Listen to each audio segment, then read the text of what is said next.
Malek, bonsoir. Bonsoir. On va parler de l'Algérie. L'Algérie. On est à 54 ans de l'indépendance. Si on doit faire un bilan démocratique, c'est lequel? Y a-t-il déjà un bilan? Oui, dans toutes les situations, on peut dresser un bilan. Mais simplement, est-il positif ou négatif? Même le terme positif ou négatif est une notion relative. Ça dépend dans quel côté nous sommes. Si on se situe dans le côté du système, certainement il est positif parce que depuis 54 ans, il règne en maître absolu sur le territoire. Si on se situe du côté citoyen, il est clair que le citoyen a totalement perdu de ses valeurs morales, de ses valeurs spirituelles, et bien des valeurs intellectuelles, et même de ses valeurs sociales. Alors, je vais te répondre d'une façon simple. Je vais utiliser une métaphore pour te présenter le bilan de la société algérienne. Depuis l'indépendance à ce jour, le pays a été squatté par un groupe d'individus qui a occupé les lieux illégalement et ils refusent de les céder ou de permettre à certains d'y pénétrer et d'être associés à la construction de cette œuvre qu'est la nation algérienne. Mais pourtant, ce peuple est resté accroché, ou bien est resté en dehors des murs pendant 54 ans, demandant éventuellement la clémence de ces usurpateurs, ou de ces squatteurs, ou de ces illégitimes personnages, de pouvoir pénétrer dans les lieux.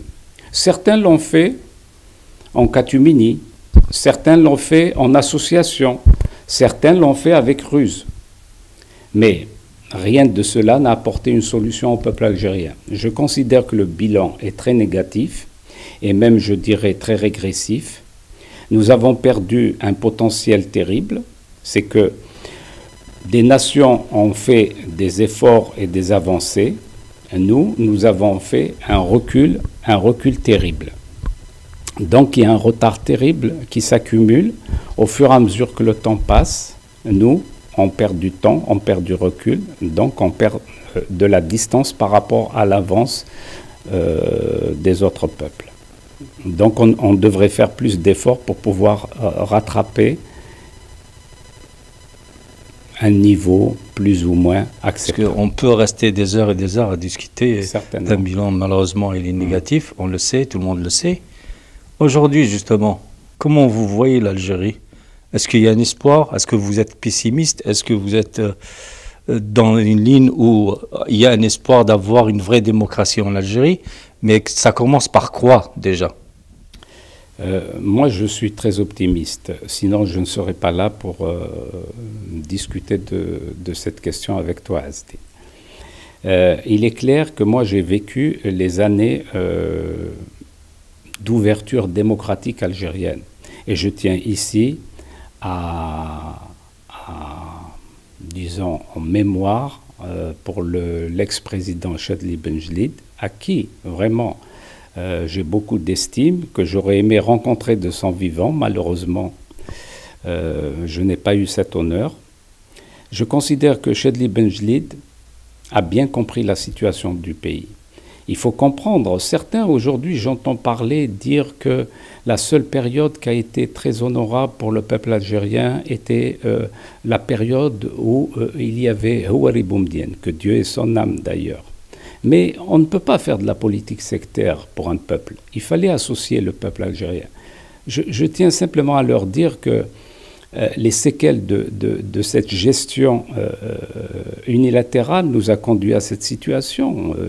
Ces gens qui occupent aujourd'hui illégitimement le pouvoir en Algérie sont les enfants issus de la période de Boumedienne. Donc, il n'empêche que la personne lui-même avait des visions dans l'intérêt de la nation. Mais que dira-t-on du fait que si je dis que Boumedienne avait instauré l'autorisation de sortie du territoire, c'est atteinte aux libertés individuelles.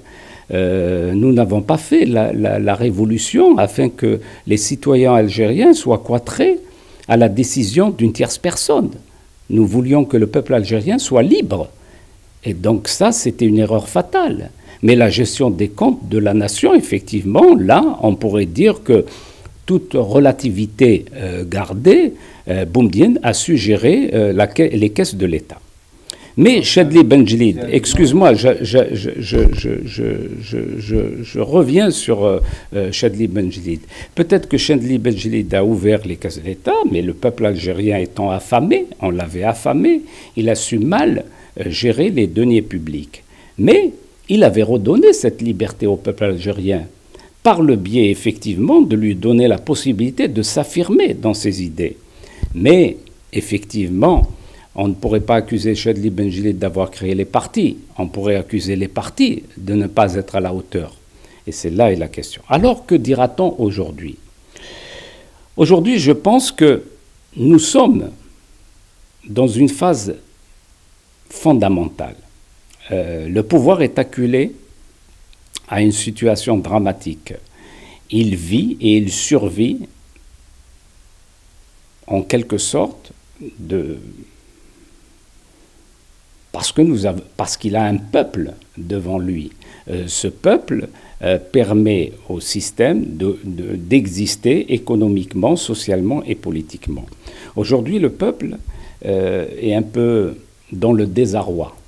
À force de tirer, nous avons aujourd'hui, j'en reviens d'Alger, je considère que nous avons une classe royaliste et une classe, pour ne pas dire indigène, mais d'esclaves. Mais ils ne le savent pas peut-être. Mais les discussions que j'ai eues avec l'ensemble de mes interlocuteurs me font comprendre que les richesses ne sont pas réellement, équitablement distribuées. Et ceci est une situation lamentable qui pourrait dégénérer. Et moi, je ne voudrais pas que le peuple rentre dans une phase dans laquelle on l'avait mené dans les années 90. Et pour cela, moi, je sollicite la conscience du peuple algérien afin d'être vigilant. Le seul moyen de rentrer dans la demeure aujourd'hui, c'est de rentrer avec beaucoup de sagesse, avec beaucoup de paix. Et je ne voudrais pas voir le peuple algérien se déchirer et s'entretuer. Pour cela, mon vœu, c'est que le peuple algérien adhère à l'idée d'une politique consensuelle. C'est que l'ensemble des partis aujourd'hui, et même en dehors des partis, prennent la scène politique et s'impliquent réellement. Je citerai l'ensemble de ces Algériens qui ont quitté depuis les années 90 le territoire. On ne pourrait pas rester indifférent. Vous voyez la situation, la mondialisation nous a ramenés à l'essentiel. Qui es-tu ? Es-tu vraiment français? Es-tu vraiment anglais? Es-tu vraiment américain? Non. Les racines, elles sont indéniablement, tu les draines et tu les as avec toi constamment. Ne crois pas que tu es français, ne crois pas que tu es américain, ne crois pas que tu es... Nous sommes des citoyens, mais nous ne sommes pas des Français à part entière. Et ça, nous devrions le savoir. Et les pays qui nous accueillent le savent aussi, et il faudrait travailler. Ça ne veut pas dire que être citoyen français t'oblige ou à ne pas être fondamentalement coopérateur par rapport à une construction de ta nation d'origine. Tu devrais contribuer parce que le fait de permettre l'émergence d'une nation crédible et démocratique permettra à nos enfants demain d'exister sereinement dans ce pays d'accueil qu'est la France ou bien un autre pays. Donc ces 500 000, dernièrement, une étude faite par un Algérien économiste a dressé qu'il y a eu pratiquement 500 000 citoyens algériens qui occupaient plus ou moins des postes puisqu'ils ont pu se réintégrer dans les pays occidentaux, ces 500 000 étaient un potentiel terrible que l'Algérie a perdu et qu'aujourd'hui, ils devraient en quelque sorte être reconnaissants à cette nation qui leur a permis la formation. Il ne faut pas être uniquement, pour ainsi dire, égoïste vis-à-vis. Il faut aujourd'hui redonner ce que l'Algérie leur avait donné précédemment. Et ceci, ce n'est pas en contribuant par des accords économiques ou trucs. Personne, le génie est là-bas. Le peuple algérien est un peuple de génie. Nous avons muselé cette capacité, cette énergie, et il faudrait que nous, qui en sommes à l'extérieur, nous puissions redonner l'espoir, parce que c'est un problème d'espoir. Le peuple algérien aujourd'hui est désespéré. Il faudrait pouvoir redonner l'espoir au peuple algérien pour qu'il puisse demain s'affirmer. Et le premier espoir que nous devions donner à ce peuple algérien, c'est en nous impliquant dans cette lutte politique algérienne aujourd'hui. Et c'est pour cela que je lance aujourd'hui près de toi, Azdine, mon envie que le peuple algérien aille aux urnes, quel que soit le type d'urne. Et je te reprends pour exemple unique celui de 89. Les gens pensent que le fils avait une représentativité réelle au niveau de la nation. Non, le peuple algérien a décidé de changer de cap et il est allé voter. Peut-être qu'il a voté fils, peut-être qu'il a voté autre, mais le peuple algérien s'est déplacé dans les urnes et la fraude a été réduite. C'est pour cela que le fils a gagné. Ce n'est pas parce que le fils a des électeurs potentiels qui lui ont conféré d'asseoir sa légitimité, d'asseoir le résultat qu'il a acquis. Non, c'est parce que le peuple algérien s'est déplacé dans les urnes. Il croyait au changement. Et aujourd'hui, je dis et je le redis, il faudrait renouveler cet avènement et effectivement veiller à ce que, pour cela, afin de veiller à ce que la fraude soit minimalisée. Minimisée, excusez-moi, minimisée. Et la participation du peuple algérien, avec toute sa diversité, est un gage d'implication et une garantie pour réduire la volonté du système à frauder ces élections. Malek, mais comment convaincre le peuple algérien de changer? Mais malheureusement, il ne joue plus le jeu de la démocratie parce que le pouvoir, le système a fait que, à travers les fraudes, le résultat est connu d'office et d'avance. Il est clair que quand on te dit, les gens parlent aujourd'hui, ils disent que ça ne sert à rien d'aller voter, le système va frauder. Bon, c'est une volonté, effectivement. Le système a l'ambition. Il a envie éventuellement de se resituer, de se repositionner par la voie des urnes. C'est pratiquement, je dirais, c'est de bonne guerre. Même la fraude est permise. Vous savez, dans toutes les nations, la fraude c'est la forme qui change. Mais elle existe en soi. Alors ce que je dirais, si le système a dit effectivement, bon, les jeux sont faits, donc à la limite, c'est pour te dissuader, toi, Azdine, de ne pas aller dans les urnes. Mais effectivement, le piège, il est là. C'est de la préméditation d'un magicien. On te dit que les jeux sont faits, mais temporellement, ils ne sont pas faits.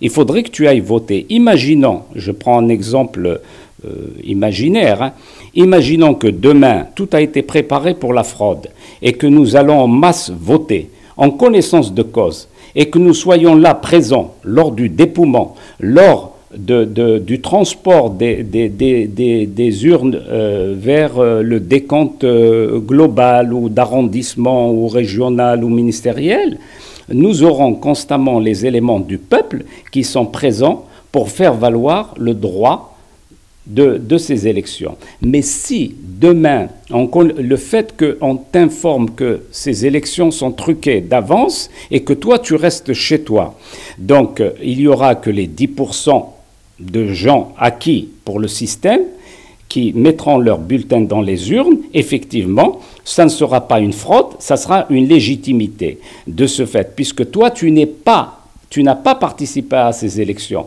De ce fait, les gens qui ont préparé pour trafiquer, ils seront seuls à faire le sale boulot, et les gens qui auront mis les bulletins dans les urnes seront les gens qui sont convaincus de réélire leurs amis. Voilà le problème. Il faut rompre avec cette image que les jeux sont faits. Ils ne sont faits que le jour du dépouillement. Si le jour du dépouillement, le peuple algérien se manifeste concrètement devant l'urne lors du dépouillement, ils ne pourront pas décréter que ce qui sort des urnes. Et ça, mais il ne faut pas être absent de ces élections, quelles que soient les élections. Et même si le trafic existe, il a existé de partout, on réduira. Mais le fait de dire, mais moi je ne veux pas rentrer dans ces élections, je ne veux pas, donc en fin de compte, vous demandez que le système vous octroie les clés, vous ramène les clés et vous dise, écoutez, c'est bon, j'ai profité de la maison pendant 54 ans, maintenant tenez, je vous rends les clés avec tous les dégâts qu'il y a là-dedans. Qu'est-ce que vous allez reprendre demain? Vous allez lui dire merci? Non, il y a un audit, il faudrait faire les comptes, moi je préfère rentrer avec lui pour pouvoir asseoir une politique sereine, savoir où sont les dossiers, savoir où sont les lits, savoir où sont les bureaux, savoir où est le jardin, savoir où est le coffre, savoir tout ça. Et je voudrais qu'il soit un partenaire avec qui je pourrais construire un état de droit. Pour autant, nul ne sera hors la loi, puisque un système, nous mettrons en place, conformément à un projet commun avec l'ensemble des Algériens, des institutions stables, des institutions cohérentes, qui pourront permettre à chacun de faire valoir ses droits et à chacun de répondre aux droits. Est-ce que tu penses que le peuple algérien est prêt à un changement aujourd'hui?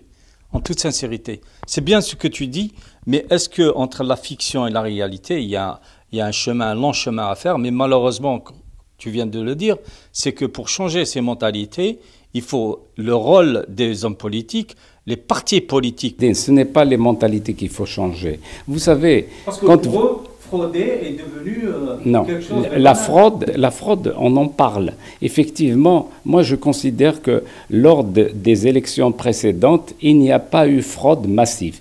Il y a fraude institutionnelle parce que les institutions ne répondent pas. Le quota, par exemple, de toute l'armée, effectivement, est acquis au système parce que la loi est faite ainsi. Le système crée des lois spécifiquement afin de se faire valoir, afin de se conférer la meilleure tranche et le meilleur pouvoir, mais il n'empêche que, je tiens à te rappeler, lors des élections de 89, le découpage électoral qu'avait mis en place le pouvoir, ne conférait pas au fils, effectivement, ne conférait pas au fils la possibilité de pouvoir s'accaparer de l'ensemble des sièges de la législative. Il n'empêche, et je réitère mon analyse, il n'empêche que le peuple, ayant eu l'envie de voter d'un changement, a répondu, malgré ce découpage qui était défavorable au fils et qui était totalement favorable au pouvoir, le peuple a voté en son âme et conscience en faveur du fils. Donc l'élément essentiel qu'il faudrait retenir, c'est que le peuple algérien aille aux élections, quel que soit le type d'élection, mais qu'il aille en masse, pas en minorité. Vous savez, je tiens à vous rappeler que nous avons dressé la participation parallèle lors des élections présidentielles de Abdelaziz Bouteflika. La participation n'était pas celle annoncée conformément au pouvoir. Donc, effectivement, 10 à 11% de participation. Moi, je considère qu'effectivement, en Algérie aujourd'hui, nous avons 10 à 12% du peuple algérien qui tire profit du système. Effectivement, il est de bonne guerre que ces gens-là se déplacent pour voter pour l'homme qui les nourrit. Voilà. Maintenant, les gens qui ne sont pas nourris, pourquoi ils restent chez eux? Voilà, il ne faut pas abandonner. Il faut aller voter. 80% du peuple algérien est misérable. Il faudrait qu'il se manifeste dans les urnes.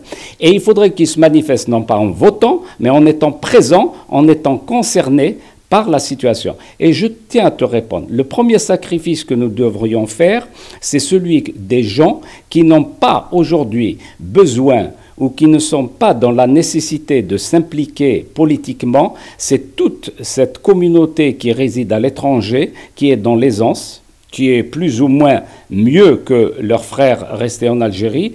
Si cette communauté s'implique directement dans la lutte politique, elle va en quelque sorte inhiber le désespoir et permettre l'espoir et redonner l'espoir aux Algériens et les impliquer. C'est le sursaut que le peuple algérien attend de ces gens-là, c'est qu'ils s'impliquent. Et vous allez...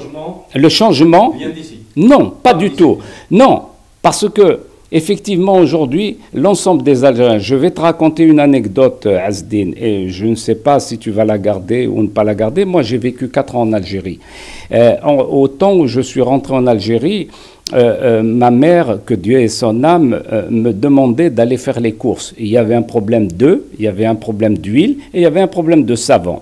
Et à chaque fois, je revenais bredouille.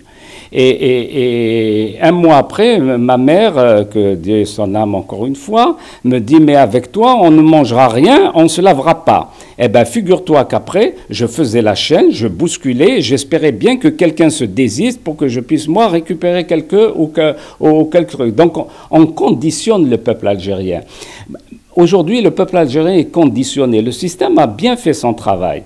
Et c'est pour cela que les gens qui sont à l'extérieur n'ont pas cette situation de conditionnement. Ils sont plus propices à s'investir et à s'impliquer. Donc les gens qui sont conditionnés, tu ne peux pas leur demander de faire plus. Ils sont là à lutter pour leur survie. Donc pour qu'ils puissent reprendre confiance, se dire que je ne suis pas seul, il faudrait que toi, tu t'impliques. Et à travers notre implication, je suis sûr que ces gens-là lèveront la tête, ils diront « je suis avec eux, effectivement, c'est possible le changement et j'irai voter ». Et je fais appel solennellement à l'ensemble des partis politiques algériens. Il est urgent que cette situation de discorde cesse. Nous ne sommes pas dans une phase électorale au sens programme. Nous ne sommes pas dans les idéologies. Nous sommes dans un besoin commun. La lutte est une lutte d'indépendance. Et cette lutte d'indépendance passe par une cohésion et une adhésion à un seul point et un seul but. Récupérer les lieux. Le partage, on le fera après. Merci Malek.